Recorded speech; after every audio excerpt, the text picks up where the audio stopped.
Tratamiento profesional a la noticia en ANP Radio, la voz vibrante del Perú.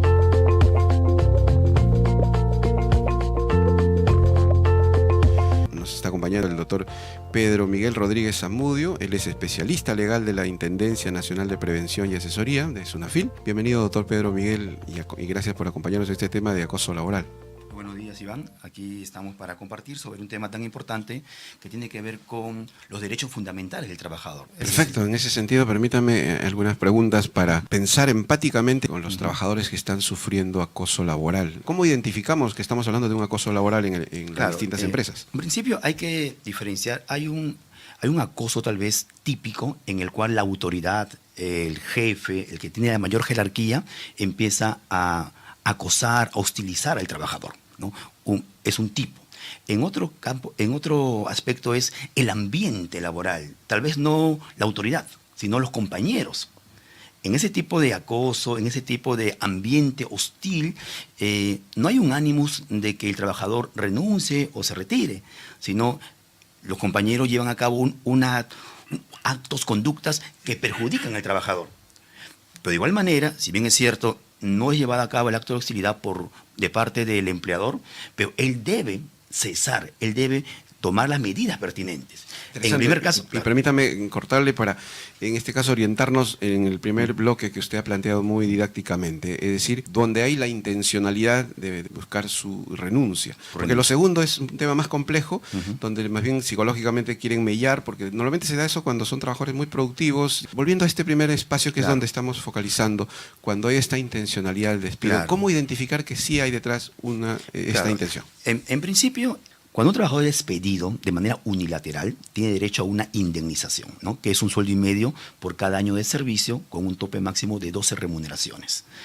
Podría ser un despido con causa justa y no hay indemnización, pero si el trabajador no incurre en ninguna falta, yo no quiero contar con sus servicios, voy a proceder con actos de hostilidad.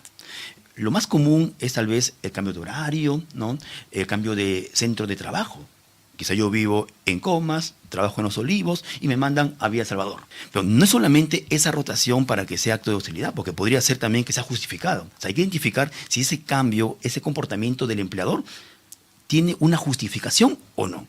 Si hay una justificación, no se estaría incurriendo en acto de hostilidad. Y el trabajador tendría todo el derecho de pedir esa justificación, es decir, que le expliquen técnicamente si procede o no ese cambio, ¿verdad? Claro, su derecho, ¿no? Un primer tip sería que los trabajadores estén atentos a los cambios, si es que tienen detrás un fundamento técnico, y están en su derecho y el deber también los empleadores de informar, porque es un cambio, ¿verdad? Claro, y también la inspección también va a solicitar, tú has cambiado un trabajador, lo has rotado, cambió su horario, en base a cuál es la necesidad de ese cambio, ¿no? Y en SUNAFIL se están recibiendo con mucha frecuencia estas denuncias sobre acoso laboral específicamente. ¿Cómo van los números, por así decirlo, en términos generales? Claro, de manera general, no con cifras exactas, porque todos los días hay tipo de denuncias. La SUNAFIL, en principio, recibe la mayor cantidad de denuncias por beneficios sociales, ¿no? Hablamos ahí de un casi 90%.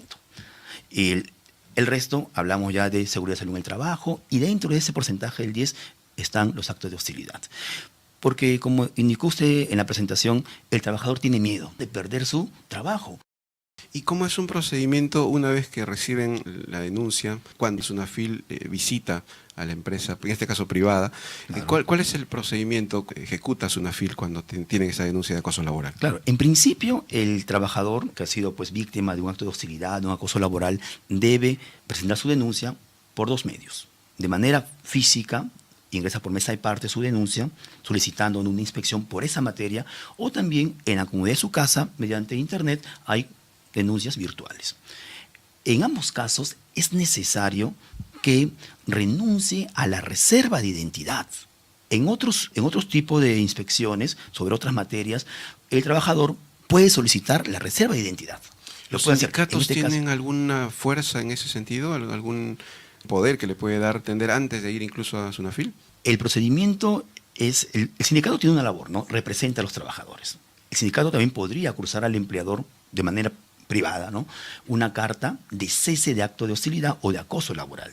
Lo puede hacer. Igual tiene el trabajador, antes de demandar judicialmente o antes de denunciar ante SUNAFIL o Ministerio de Trabajo, él también puede actuar de manera privada. Él puede cursarle una carta simple o notarial a su empleador, otorgándole un plazo de 6 días para que cese el acto de hostilidad o el acoso.